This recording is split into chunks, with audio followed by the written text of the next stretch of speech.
اور آپ کے ساتھ سیدنا علی کرم اللہ وجہہ کریم کھڑے تھے. حضور کھڑے ہیں, حضور کے ساتھ حضرت علی کھڑے تھے. اتنے میں حضرت ابو بکر صدیق رضی اللہ تعالیٰ عنہ حاضر ہوئے بارگاہ رسالت میں. اور جب حضرت ابو بکر آئے تو آپ فرماتے ہیں حضور صلی اللہ علیہ وآلہ وسلم نے حضرت ابو بکر صدیق رضی اللہ تعالیٰ عنہ کو گلے لگایا اور آپ کے مبارک رخسار کا بوسہ لیا. حضور نے حضرت ابو بکر صدیق کو اپنے گلے سے لگایا اور آپ کے مبارک رخسار کا بوسہ لیا. اور حضرت علی رضی اللہ تعالیٰ عنہ نے عرض کی محبت سے کہ یا رسول اللہ صلی اللہ علیہ وسلم, ابو بکر کتنے خوش قسمت ہیں کہ آپ آج ان کے منہ چومتے ہیں, آپ کے مبارک لبوں نے ان کے رخسار کا بوسہ لیا. تو حضور صلی اللہ علیہ وآلہ وسلم نے سیدنا علی کرم اللہ وجہہ الکریم کو مخاطب کر کے فرمایا یا ابا الحسن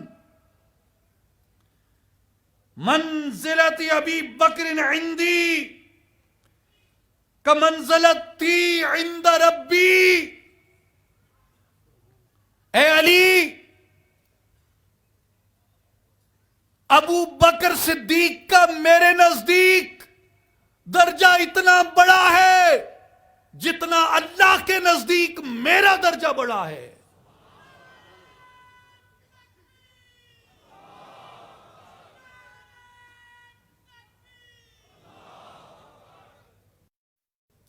جتنا اللہ کے نزدیک میرا درجہ بلند ہے, اللہ کے نزدیک میرا رتبہ بلند ہے, اللہ کے نزدیک میں عزیز ہوں, اس زمین پہ اسی طرح ابو بکر میرے نزدیک بلند ہے, ابو بکر سے مجھ کو محبت ہے. تو میرے بھائیوں اور بزرگوں, یہ وہ فضل اور کمال ہے سیدنا صدیق اکبر رضی اللہ تعالی عنہ کا جو حضور صلی اللہ علیہ وآلہ وسلم نے آپ کو عطا کیا, آپ کو اتنا بلند درجہ عطا کیا. اور ابو سعید خدری رضی اللہ تعالیٰ عنہ روایت کرتے ہیں کہ حضور صلی اللہ علیہ وآلہ وسلم نے فرمایا کہ جنت میں بعض بہت درجات اعلیٰ ہوں گے اور کچھ درجے اتنے اونچے ہوں گے کہ جنت کے نیچے درجوں والے لوگ ان درجوں کو ایسے دیکھیں گے جیسے تم زمین پہ بیٹھ کے ستاروں کو دیکھتے ہو. کچھ درجے اتنے اونچے ہوں گے جنت کے اندر کہ کچھ جنت کے نچلے درجوں والے اونچے درجوں کو ایسے دیکھیں گے جیسے زمین پہ بیٹھنے والے ستاروں کو دیکھتے ہیں. وہ یہ دیکھ کے سوچتے ہیں کہ یہاں کون سی مخلوق آباد ہے.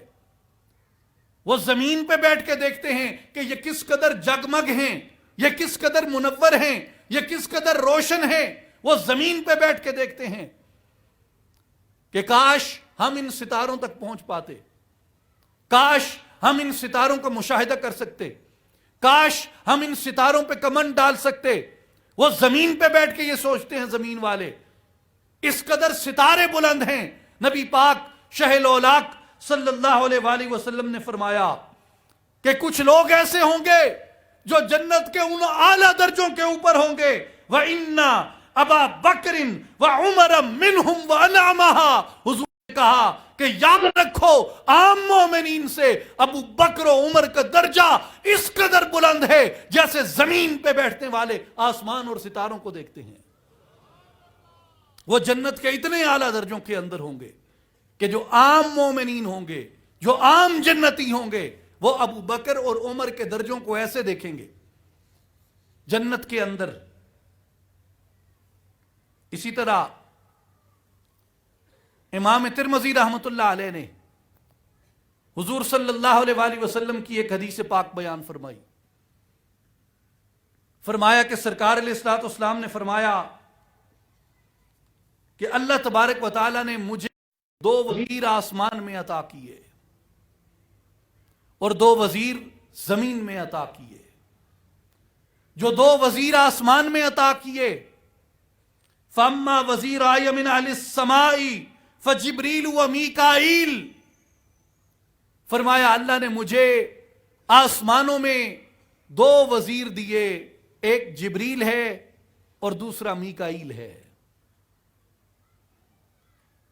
اور پھر فرمایا وَأَمَّا وَزِيرَايَ مِنْ أَهْلِ الْأَرْضِ فَأَبُو بَكْرٍ وَعُمَرْ رضی اللہ عنہما.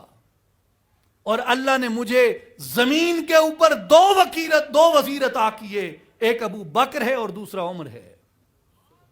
ایک ابو بکر ہے اور دوسرا عمر ہے. اب ان میں مطابقت دیکھیے. ایک وزیر جبریل ہے آسمان پہ اور زمین پہ صدیق ہے. جبریل کی صفت کیا ہے؟ جبریل کی صفت یہ ہے، جبریل کی صفت کیا ہے؟ جبریل کی صفت یہ ہے کہ وہ سچ لے کے آتا ہے. جبریل کی صفت یہ ہے کہ وہ سچ لے کے آتا ہے. اور ابو بکر کی صفت کیا ہے؟ ابو بکر اس سچ کی تصدیق کرتا ہے. جبریل سچ لانے والا ہے، ابو بکر سچ کی تصدیق کرنے والے ہیں. اور میکائیل کا کیا کام ہے؟ میکائیل زمین پہ باران رحمت لے کے آتے ہیں جو اس زمین پہ پھیلا دیتے ہیں. اور دوسرا مشیر آسمان پہ میکائیل ہے جو باران رحمت لے کے آتا ہے. زمین پہ دوسرا مشیر عمر ہے، وہ کیا کرتا ہے؟ وہ حضور کے سچ کو باران رحمت کی طرح، حضور کے دین کو باران رحمت کی طرح اس زمین کے اوپر نافذ کر دیتا ہے.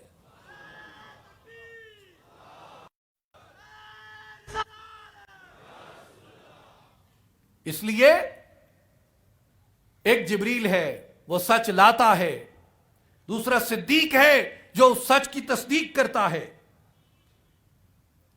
ایک میکائیل ہے جو باران رحمت پوری زمین پہ بچھا دیتا ہے، دوسرا عمر ہے جو حضور کے دین کو پوری زمین پہ نافذ کر دیتا ہے. میرے بھائیوں اور بزرگوں، ایک واقعہ مولانا جلال الدین رومی رحمت اللہ تعالی علیہ نے مثنوی شریف میں بیان فرمایا. سلطان جلال الدین خوارزم شاہ کا، اس نے ایک شہر پہ حملہ کیا اور اس شہر میں جب وہ فاتح ہونے لگا تو لوگوں نے امان چاہی کہ ہمیں امان دو. تو سلطان محمد خوارزم شاہ نے کہا کہ ایک شرط پہ امان ملے گی، ابو بکر نام کا آدمی آ کے میرے ساتھ معاہدہ کرے.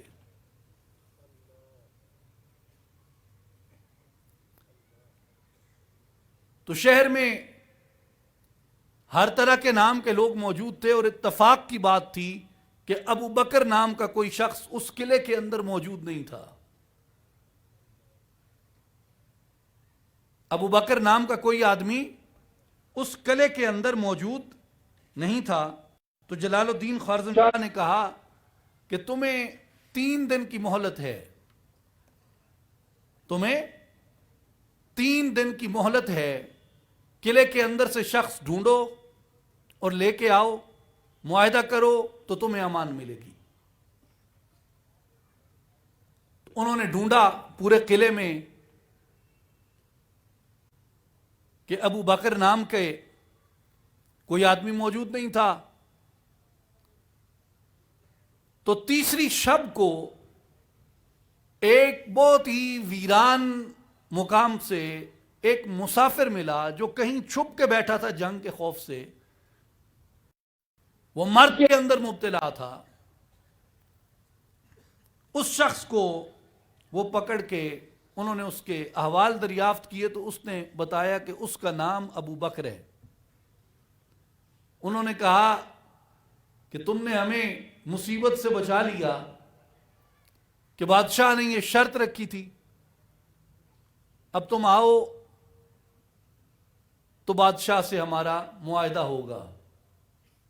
اس نے بہانے کیے، اس نے کہا میں مسافر ہوں، میں تو اس قلعے کا ہوں نہیں، میں لاغر ہوں، میں بیمار ہوں، میں تو چل نہیں سکتا. لیکن لوگوں نے اسے کہا کہ اگر تو جائے گا تو تیری وجہ سے پورا شہر بچ جائے گا بادشاہ کے ساتھ جا کے معاہدہ کرنے سے، تیری وجہ سے پورا شہر بچ جائے گا۔ مولانا کہتے ہیں کہ وہ شخص گیا اور اس کو دیکھ کے اس کے نام کی تصدیق کر کے سلطان نے اس شہر والوں سے معاہدہ کیا اور ان کی جان بخشی کی۔ اب آپ سوچ رہے ہوں گے کہ اس واقعے میں عبرت کیا ہے، اس واقعے میں نصیحت کیا ہے کہ مولانا نے اس کو بیان کر دیا اور ادھر بھی سٹیج پہ کھڑے ہو کے پیر صاحب نے اسے بیان کر دیا، تو اس سے ملا کیا ہے؟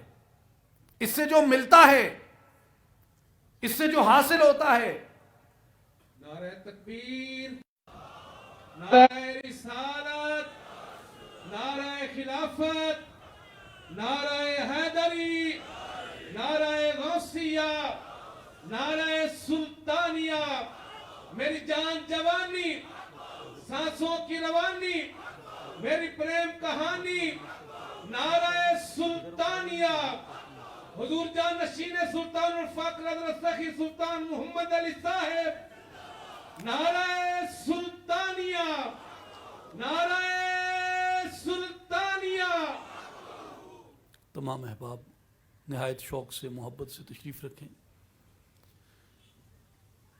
ہماری خوش قسمتی ہے کہ ہمارے مرشد اور قائد، ہمارے رہبر، شہباز عارفاں، سرپرست اعلیٰ اصلاحی جماعت و عالمی تنظیم العارفین حضرت صاحبزادہ سلطان محمد علی صاحب ہمارے درمیان تشریف فرما ہیں، اور یہ لمحات ہمارے لیے سعادت کے، خوشبختی کے لمحات ہیں۔ اللہ تبارک و تعالیٰ آپ کے فیضان سے ہمارے دلوں کو مالا مال فرمائے۔ میرے بھائیوں اور بزرگوں، توجہ سے سماعت کریں، میں آخری بات عرض کر رہا ہوں کہ اس واقعے سے مولانا نے اخذ کیا۔ مولانا فرماتے ہیں کہ اگر تم غور کرو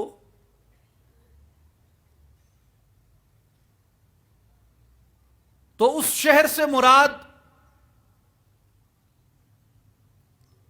اس شہر سے مراد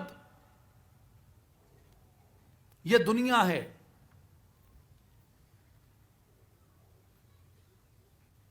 اس کے اندر